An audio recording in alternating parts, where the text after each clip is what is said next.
Tervetuloa taas tänne Leffahullu-podcastin pariin.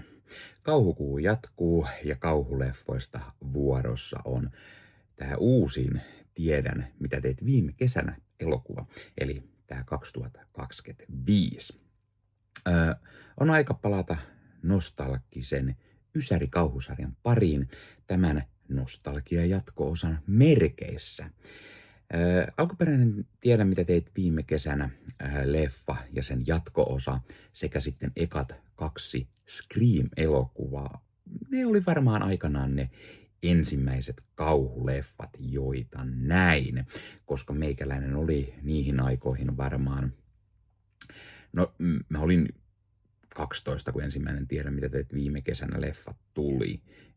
Sanotaan, että se tuli sitten VHS:lle myyntiin vuotta myöhemmin. Olisinko ollut 13, kun se leffa on tullut. Mä oon nähnyt sen 13-14-vuotiaana varmaan, ja Scream-leffat niihin aikoihin myös. Tai ainakin sen ensimmäisen.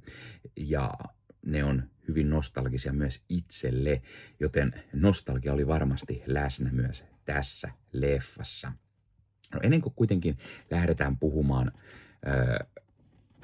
Tiedän, mitä teit viime kesänä tästä 2025 versiosta, niin totta kai täytyy aina mainita, että jos katsot YouTuben puolelta, niin pistä peukkuu, jos tykkäät tästä, pistä kanavatilaukseen, muistutukset kellosta päälle, näitä aina, koska tulee uutta sisältöä. Se auttaa totta kai myös kanavaa, kun olet tilannut kanavan. Ja jos haluat lisää tukea kanavaa, niin Leffahullu-kanavan jäseneksi voi liittyä YouTubessa. Ja sillä joko 99 senttiä kuukaudessa tai 2,99 € kuukaudessa, niin sillä autat tukemaan kanavaa ja sen lisäksi aina saat oman nimesi videoihin, todennäköisesti johonkin videolla saat nimesi ja näet aina jaksoja etukäteen. Tämäkin olet varmasti jo nähnyt aikaisemmin. Sen lisäksi tässä on syksyllä tulossa todella paljon kaiken näköistä uutta videota, uusia arvosteluja totta kai ja kaiken näköistä, joten kannattaa ehdottomasti liittyä jäseneksi, niin näet aikaisemmin ja samalla tuet kanavaa ja iso kiitos kaikille jäsenille. Ja jos taas haluat ostaa itsellesi kulttileffoja, vaikkapa sitten tällaisen aimoannoksen kulttiklassikoita, kaikki jotka ovat myös kanavalla arvostelussa, tämä uusin totta kai Don't Go in the House, niin on tulossa kanavalle myös arvosteluun jossain kohtaa tässä lokakuun aikana, niin kaikkia näitä kulttiklassikoita voi tilata itselleen kulttileffakaupasta. Ja siellä kun käyttää koodia Leffahullu, niin saa 10% alennusta ostoksista, joten kannattaa ehdottomasti käydä katsomassa. Kulttileffakaupasta löytyy kaiken näköistä klassikokamaa, elokuvia, joista on tullut vuosien mittaan vasta klassikoita tai ovat jääneet pienemmälle huomiolle, niin kulttileffakaupasta löytyy paljon kaikenlaisia. Sieltä löytyy niin pohjoismaisia julkaisuja kuin eurooppalaisia julkaisuja tai yhdysvaltalaisia julkaisuja, niin poispäin. Mutta niissä kaikissa on se, että ne toimivat meidän soittimissa. Eli ne on aluevapaita tai sitten meidän alue B-alueen, kakkosalueen julkaisuja, jotta ne varmasti toimivat meillä. Kaikissa ei välttämättä ole suomenkielisiä tekstityksiä, mutta ainakin englantiteksti löytyy, niin sitten pystyy sentään jotain ymmärtämään ehkä. Ja todella laadukkaita julkaisuja, Arrow-julkaisua muun muassa, niissä on aina yleensä todella hyvä restauraatio ja kaikennäköistä mukavaa lisähärpäkettä. No se siitä pienestä mainostuksesta. Mennään nyt tämän uuden Tiedä, mitä teit viime kesänä pariin. Ensimmäisenä yksi asia, mikä pitää ehdottomasti mainita, on mä vihaan leffojen jatko-osia, jotka käyttää alkuperäistä leffan nimeä tai lisää siihen jonkun liitteen ainoastaan. Siis joo, tää on tämmönen nostalgia jatko-osa, eräänlainen reboot tai remake, joten on haluttu selvästi mennä sillä samalla nimellä kuin alkuperäinen, mutta mä en voi sietää sitä, koska samalla nimellä oleva leffa löytyy jo, niin se on aina todella vaikea puhua siitä, koska sit sun pitää mainita se vuosiluku, koska se on tullut tai jotain. Oliko liian vaikea keksiä siihen joku uusi juttu? Totta kai jatkossa oli Tiedän yhä, mitä teit viime kesänä, tai tiedän edelleen, oliko se kolmas semmoinen suomennettu, I Still Know What You Did Last Summer, niin joku twisti siihen, vaikka ei se niin vaikeet olisi ollut. Mä en oikeasti tykkää yhtään, että käytetään sitä samaa nimeä, vaikka halutaankin tietty uudelle yleisölle. Mutta sama kuin tämä on nostalgia jatkoosa, niin täytyyhän siinä ottaa huomioon, että tämä on jatkoa niille alkuperäisille. Ja alkuperäinen Tiedän, mitä teit viime kesänä leffa sekä sitten vuotta aiemmin tullut Scream. Ne aloitti semmoisen ysäri-teini slasher kauhuleffa buumin, joka oli jonkun verran hiipunut 70- ja 80-luvun jälkeen. Ja niin kuin mä sanoin, niin alkuperäinen Tiedän, mitä teit viime kesänä sekä Scream, ne oli itselleen varmaan ne ensimmäiset kosketukset kauhuleffoihin. Jonka takia mua kiinnosti myös katsoa tämä uusin Tiedän, mitä teit viime kesänä. Tämä on ihan hyvä semmoinen nostalgian jatko-osa. Eli paikoin ratsastetaan todella paljon nostalgialla, ihan juuri vuorosanoja myöten, ja niinhän se kuuluukin. Ja ehdottomasti itselle tuli hymy varsinkin kun legendaarinen What are you waiting for, ha? Tulee leffassa esille, ja sehän on tietenkin meemejäkin jo vuosien saatossa aiheuttanut vaikka kuinka paljon. Ja sitten mä tykkään siitä, että totta kai, että kun tämä on nostalgia jatko-osa, niin tulee niitä nostalgiaisia legacy-hahmoja samojen tuttujen näyttelijöiden esittämänä mukaan. Ja sitten tässä myös yritetään matkia niitä alkuperäisen leffan tai alkuperäisten leffojen kuolemia, mutta sitten niitä tehdään vähän niin kuin uudelleen tai niitä tiisataan, että muistetaan, että hei, muistatko, tämmöinen kohtaus siinä aiemmassa leffassa oli, ja tällä tavalla joku tulee kuolemaan. Mutta sitten ei ihan mentykään sille linjalle, vaan keksittiin joku pikkunen uusi twisti ja tapettiin se hahmo sitten vähän eri lailla. Mutta tosi paljon on sitä samaa otettu myös huomioon tässä. Ja niinhän se vähän kuuluukin. Tiisataan niille, jotka on sarjan ehkä faneja, koska siitä edellisestä osasta on jo aika monta vuotta ehtinyt vierähtämään. Ja mä tykkäsin siitä, että tässä on näitä legacy-hahmoja ja näyttelijöitä. Ja niitä oli itse asiassa mukana vielä enemmän kuin mä arvasinkaan. Totta kai tässä nähdään Jennifer Love Hewitt, joka palaa Juliet Jamesin rooliin. Freddie Prinze Jr. Nähdään jälleen Ray Bronsonin roolissa. Ja pikku spoileri, niin nähdään me myös Sarah Michelle Gellar Helen Riversin roolissa.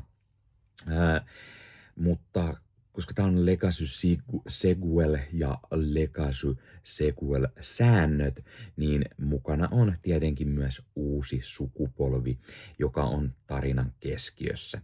Meillä on uusista näyttelijöissä muun muassa Madeline Klein, Jay Sui Wonders, Jonah Howard King, Tyreek Withers ja Sarah Bitcheon. Ne onnistuu ihan hyvin olemaan just tämmöisten teinikauhu slasher-leffojen teinejä, paikoitellen ärsyttäviä. Ja tämmöisessä leffassa tiedät, että enemmän tai myöhemmin suurin osa niistä ehkä heittää henkensä. Ja joillekin se oikeastaan toivot, että niin käy. Mutta kyllä siinä oppi kiintymään myös tiettyihin ja vähän toivoo, että ei, toivottavasti tämä ei nyt kuole. Mutta koska tämä on kauhuleffa, niin todennäköisesti niin silti saattaa käydä. Puhutaan pikkusen tarinasta. Eli juoni lyhykäisyydessään on, että muutama nuori on juhlimassa yhden pariskunnan kihlautumista ja sitten he menee katsomaan 4th of July -ilotulitusta. Ja yllättäen siellä taas sivullinen kuolee auto-onnettomuudessa ja nämä nuoret sitten päättää salata sen.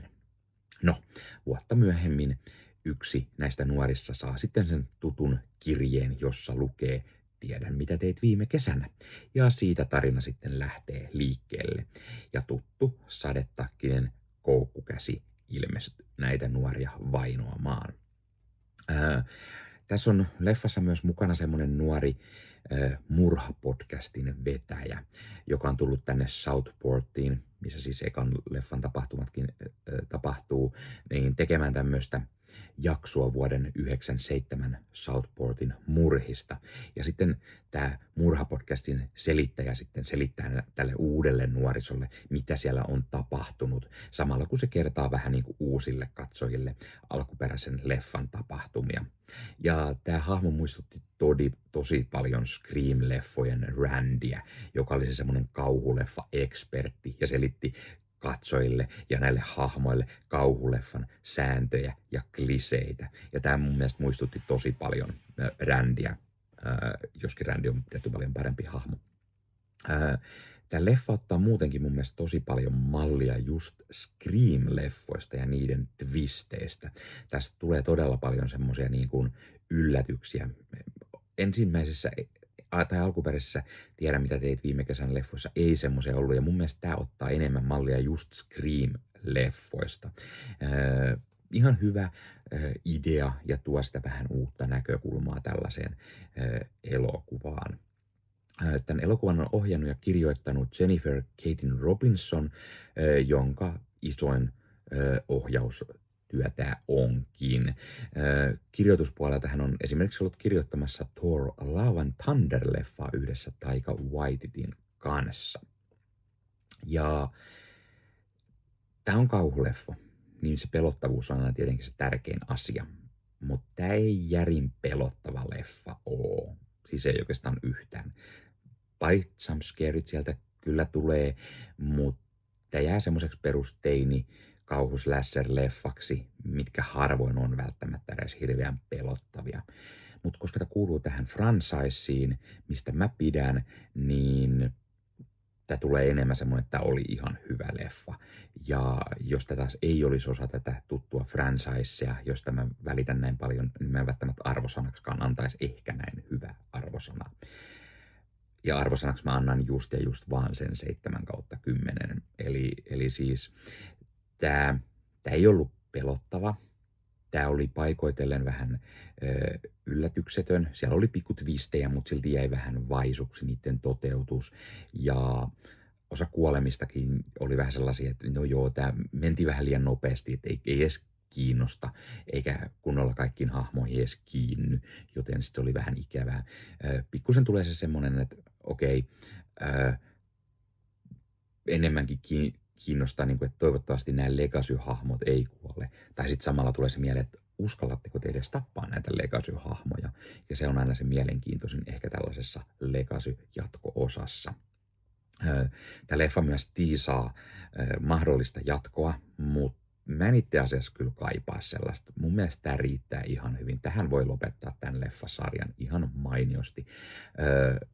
Tämä sentään on parempi kuin se edellinen osa. Se kolmas oli aivan surkea viritelmä ja tämä niinku ei varmaan edes ota huomioon sitä millään tavalla, koska ei oikeastaan mikään ota.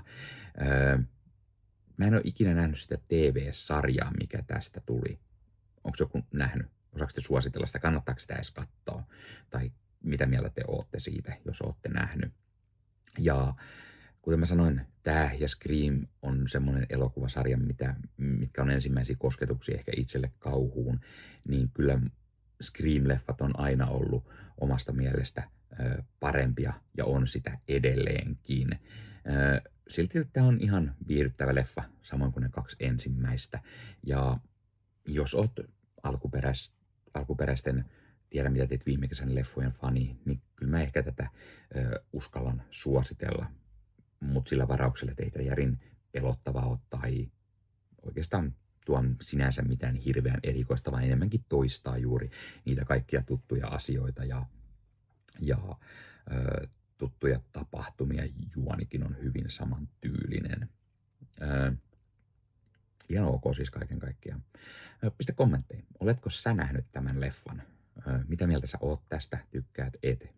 Miksi et? Tai mitä mieltä sä muuten oot? Tiedä, mitä teit viime kesänä elokuvista tai siitä sarjasta. Ootko nähnyt sen tai leffat ja mitä mieltä sä olet niistä?